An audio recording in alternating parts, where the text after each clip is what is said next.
Welcome to the NBA Coast to Coast podcast brought to you by thelines.com. Coming to you from the West Coast, Josh Lander, joined as always by Nate Weitzer on the East Coast. And we've got playoff props here for you guys on a Monday night. 2 NBA playoff games to choose from on the slate tonight. Definitely want to make sure to like and subscribe to that page. You can check out the other video we have up for you with some best bets from the slate as well. And you can also head to thelines.com, check out the site where we're putting up all these picks as well. And you can use that odds finder tool. Nice little chart there. Make sure that you can see all the odds available to you from these books that are giving us bets. Choose the best one with the best juice and go forth and prosper. But let's take a quick look here, Nate, at how we did over the weekend. We really mostly covered those Saturday games, which are the same matchups as what we have here on Monday. Gabe Vincent did not get his props in that one. Shot pretty poorly. That was a little bit weird to see. Even the blowout didn't help, obviously. LBJ, LeBron went under once again, 32.5 points and assists. You're probably going to see some more of that in this one. AD went over, as correctly predicted by Nate, that he would have a bounce back game from a poor game before that. And then Julius Randle easily went over his rebounds of 7.5 in the first half of that game. Great shout by Nate. And then the double-double as well was plus 215 on DraftKings. We both liked that as well. So we got some juice for the double-double from Julius. But we move on here, Nate, to Monday night and kick things off with your first NBA player prop for tonight. Yeah, I mean, my first game pick is Steph to lead this game in scoring. And we both are continuing to fade LeBron as a scorer. So here's the head-to-head prop where Steph to score 4 more points than LeBron is minus 120. For him to get 3 more three-pointers is better odds at minus 110. It's a little bit closer in terms of, obviously he's got to hit 5 or 6 threes because LeBron might hit a couple here. I mean, LeBron is 5 for 12 from 3 in his last 2. Great. We talked about that a little bit. He was shooting 14% his previous 6. He didn't attempt a shot in the first quarter last game. Clearly just kind of letting the game come to him, facilitating, being that point forward that he is. And the Lakers just have, honestly, more offensive weapons than the Warriors, which is weird to say. I mean, the Warriors are very much based on their shooters. And then everybody else just being like a slash 3 and D guy or just like a facilitating connective playmaker like Draymond, Dante, whatever. Steph is going to see huge usage. And I talked about how on the road in these playoffs, his usage is skyrocketing, 33.5%, scoring 32.5 per game, despite shooting way worse from 3. And he hasn't necessarily lit it up from 3 against the Lakers. They're trying to run him off the line a little bit. He is shooting better inside the arc on the road, though, as well, 58% on the road in these playoffs, and has done some damage in the regular season inside the arc against the Lakers. But I mean, the point is, like, his prop is 30.5. LeBron averages 22.5 at home in the playoffs. His usage rate is 10% lower than Steph. He's hitting under 2 threes per game. 1.8. Steph hits 5.2 per game in this situation. So it's just like all the law of averages would say that, Steph would easily clear past this. Even if you didn't look at a specific situation, which is Steph after a playoff loss recently has just taken it on his shoulders. He's averaging 37 a game, aside from the one in this series where he went for 20 and 12 assists because Clay had it going. But still, yeah, hitting over 5 threes at 42%. LeBron, again, shooting 14%. So, I mean, these head-to-head props seem like a great way to capitalize on both trends that we're looking at. Yeah, that's awesome. I mean, you're basically just taking the exact way that we think this game is going to go and finding a bet that really just pinpoints it and focuses in on it directly. Steph's going to do really good Steph stuff tonight, and LeBron is going to continue to be LeBron at age nearly 39, which is great. But it's not the same scoring LeBron that can just take over a game and be like, we need 36 tonight. Got you. It's not the same. And that's why I can easily segue into my first bet, Nate, which is for him to go under 32.5 points and assists. And playing off of what you were just talking about for one sec, like, if Bron, it's the same concept with Steph. Like, Steph got 12 assists in a game that he had 20 points because that's the other guys were hitting. LeBron in game 3 didn't attempt a bucket until the second quarter because of the fact that D'Angelo Russell hit like 3 in the first quarter. Other guys were scoring in a way that he didn't need to. So he got 8 assists and looked great. He put together some nice scoring as well towards, especially in the second and third quarters, put up a bunch of points, ended up with 21. But that's still not going to get you 33 points and assists, right? And so my main point is he can't do both. He's not the same guy to have the ball in his hands and just have the entire offense revolve around him, his energy, his ability to break a defense down and then either find the open guy or score. His scoring nowadays is a lot more, okay, who's on me? Klay Thompson, got it. Get me 15 feet from the basket. I can either fade away and make a 12, 15 footer, or I can go ahead and get to the rim on him because I'm much stronger and bigger. And that's when he's in those positions, that's how he's going to score. It's going to be a lot more one-on-one, breaking the defense down at his pace when he wants to score, and then occasionally running out in the fast break and getting points that way. But he's still only averaging about 4.5 fast break points in the playoffs right now because he doesn't have the stamina to do it all the time that way. So I would continue to believe that he can't do that. He can't get 33 points and assists, which he still hasn't done since like 2021. He's done it once in his last 16 playoff games, and like I said, hasn't done it since he played against Phoenix in round 1 without AD and was the entirety of the offense for that series because he didn't have anybody once AD went down, and they traded all their good players in the offseason right before that. So the shooting for him, not going to believe in it. And if he's not going to hit more than 2 threes, but is also not making more than 4 free throw attempts a game, then like where are these points coming from? He has to work too hard to get them. So the assists, like the only thing, the reason I'm taking the points and assists together is just like I said, just hedge against one of them. He could get 28 points, but if he does, I don't think he can get 5 assists at that point. I don't think he has the stamina and the time to do it basically with how he's playing at this point. So if he gets the 8 assists like he did in the last game, doesn't have time to get the points. Only had 2 quarters worth of scoring. Even if that game went into the fourth with like a bit more of a closer game, fine. But that seems to be the correlation. And as I talked about in the other one, is if I'm going to take the Warriors to win tonight, I'm just going to take an alt line because these games are not staying close with the way that one is just dominating the free throw line and killing the other one's spirit, or the other one's hitting threes and killing the Lakers' spirit because they know 3 is worth more than 2. And if Curry's going to hit 7 or 8 threes, then like night probably.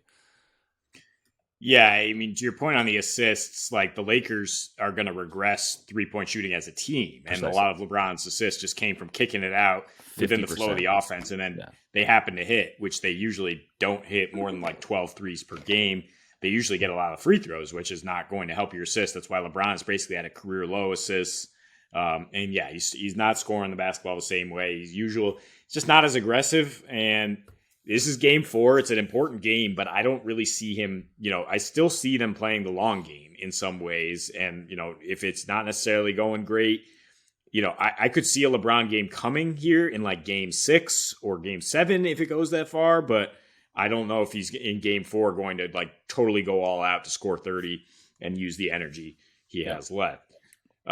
So looking at this Heat game, I like rebounds more than anything because it is another knockdown, drag out Eastern Conference series. So Bam goes for 17 and 12 in game 3 as the Heat just play stellar defense and get 50 total rebounds as a team against these Knicks who are continuing to struggle to shoot on the road. So what I'm looking at is Bam to get 9 boards at plus 110. You can do a unit on that, and then you can do a quarter unit, half unit on him to get the double-double again, which actually seems pretty confident. I mean, it's something he's done in 4 of his last 5 home playoff games is get the double-double. Averages 15.5 points and 10.2 boards in his last 6 at home. So there's a strong correlation between him getting boards and the Heat winning games in the regular season. He averages 10 when they do win. So Bam double-double in a win, then you're adding a little bit more juice to plus 286 right there at the player performance double.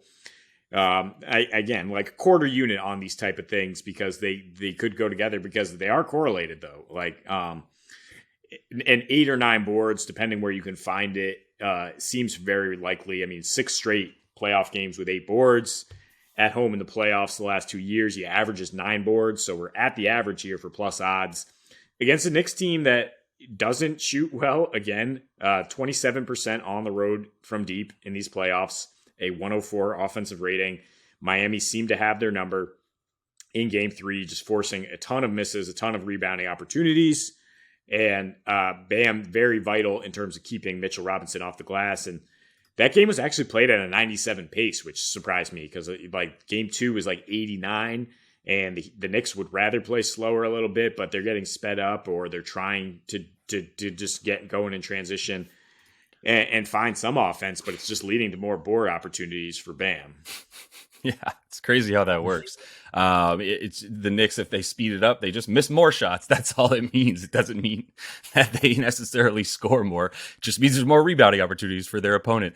Quick little, actually point for you about this bet is just the double-double for Bam is, you said plus 286 plus the win, right, on FanDuel. This is just something to check out, is like how these books juice stuff differently and make you and sort of promote things in a way that maybe you think is good or bad. But if you go to DraftKings and you take Bam to get over 9.5 boards, and you take the Heat money line in the same game parlay, you're at plus 310. So it's just one of those things where it's like, think about that bet, and it's fine. Like FanDuel is offering these player performance doubles as a specific type of category of bet that you can make. No, so nice that is actually the manual thing you're talking about, and that's a good thing to point out to people. Is like, yeah, you click 10 plus points, 10 plus rebounds, and money line, you might get better odds than these player performance doubles, but it sounds like it's even better at DraftKings right now. Yeah, it's a little bit better at DraftKings, and that's just another point to shop it. You cannot get 10 plus points for Bam. You have to get like 12 plus. If you wanted to add it, it's like minus 700. It does take you from plus 310 to plus 340 for him to get 12 points. But the main point of the double-double is he's got to get 10 boards. So if you're thinking, well, Bam gets 10 points, no matter what, really, especially in this matchup, then fine. Then like just take the boards, throw whatever amount of points you want in there, because we know they're going to be double digits, and then you add the Heat money line. And if you do it manually at FanDuel as well, fine.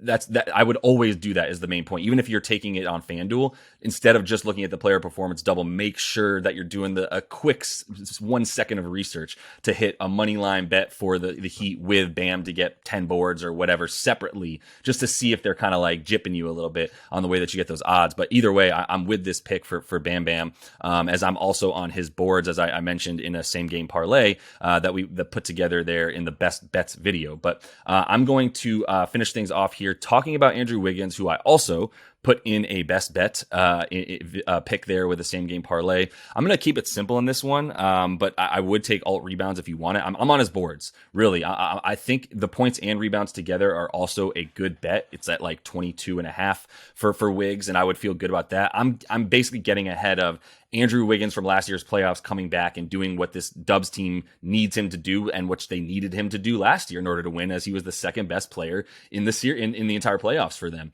Looney was the second best player for them in the first round, and I don't think this is the same matchup. I'm not saying that Kerr kind of made up a Looney illness at all. I'm definitely not saying that, even though I just put it in your heads by saying I didn't say it. But I just don't think he wanted the smoke of not playing the Warriors fans' maybe second favorite Warrior right now on the team in Kevon Looney right after Steph. He didn't want to admit that he had to play Jermichael Green in that one instead of Looney, at least as a starter, to kind of mix up the look that he was giving this Lakers team, which was just, Looney's our best rebounder, what he's going to be doing in there, and what that means for the rest of our offense and our defense. It's slower. We score less with Looney on the floor. We play a lot slower with Looney on the floor, and we need to get ahead of this Lakers defense getting set and being so much bigger than us that it's really just us relying on the ball moving around the perimeter instead of us getting better looks closer to the rim, which they did in game 2. They attacked the rim a lot more, and it led to even more and better 3-point shooting. My main point is all of that leads to them needing rebounding because he's not on the floor, Loondog, and Draymond Green is spending all of his effort guarding Anthony Davis and doing as well a good of a job as he possibly can, knowing how undersized he is compared to AD. And if his job is to box AD out and move him away from the basket as far as possible, there's now, it's not Draymond's job to go get the rebound. It's Draymond's job to keep AD from getting the rebound, which means it's somebody else's job to get the rebound. And that's why Wiggs had 9 boards in that last one, even though, AD had a good game, but he didn't even get double digit, or did he get double digit boards in that one? Either way, it wasn't much more than Yeah, 13. So, but that was under his 14 and a half that his rebounds are going to be at right now. So I guess he did a pretty good job limiting him in that category. And yeah, that's right. He came back in the second half too and put up a bunch more points, which he started out slow and then got those offensive boards and blah, blah, blah. But my main point is like Wiggs needs to come back and get the 7.5 rebounds that he was averaging in 35 minutes in last year's playoffs. And with him on the floor right now, they actually have the second fastest. He basically brings the fastest pace when he's on the floor. Does Wiggins. Because of his ability to get defensive rebounds and then lead the fast break and find the shooters for the Dubs, which is a recipe that they're going to need to win tonight. So at 5.5 boards, it's minus 130. If you want to juice it up to, a couple more and get it to 7.5, so he has to get 8 rebounds, you can get it at about plus 135 there on DraftKings and reverse those odds a bit for yourself to get juice on Wiggins rebounds. Maybe a little bit on that, but for the full unit that I want here, I'm just going to go ahead and take the over 5.5 rebounds for him. Yeah, the key you mentioned is that Draymond is just boxing out and not going for the board himself, keeping AD off the board. Yeah, of course, AD has 13 rebounds because the Warriors missed a ton of threes, right. And that's the kind of variance we're talking about. We're talking about the Lakers now missing a bunch of shots. I don't think they score 127 again. I would actually look at under 115.5 for the Lakers total if I wasn't worried about the Warriors just ratcheting up the pace and seeing if they can win a game in the 120s here. That's kind of why I started thinking about the total in this game. It was like, I'm just going to stay away from that. But I do like attacking rebounds for guys other than Draymond because, like you said, yeah, he's going to clear out and then it's on the guards to come swoop in and get those boards and start the break. Yeah, and that's a problem with the totals right now. Is like there's scrubs on the scrubs. There's no scrubs in the NBA, especially if you're playing in the playoffs. But there's backup players on the floor with like 6 minutes left in the fourth quarter right now. I mean, in this series, in Game 3, there was we had Tristan Thompson sighting or whatever by like the start of the fourth quarter. So for the Lake Show, like. If they're not going to get to the free throw line and keep things close, then I do feel good about the Dubs winning this one, which we talked about more in the best bets video. But it's going to lead to pace and rebounds. How demoralizing is if you took a total though of like 227.5. Either way, one team scores 127, another team scores 100. Like that's just so possible in this series that like I'm off these totals, like you said, for the time being in this sense. But that's all the time we have for you in this player props video here. Make sure to like and subscribe to that page. Continue to follow along with us. You can check out the best bets we have up for you tonight as well. And until we see you next, happy betting.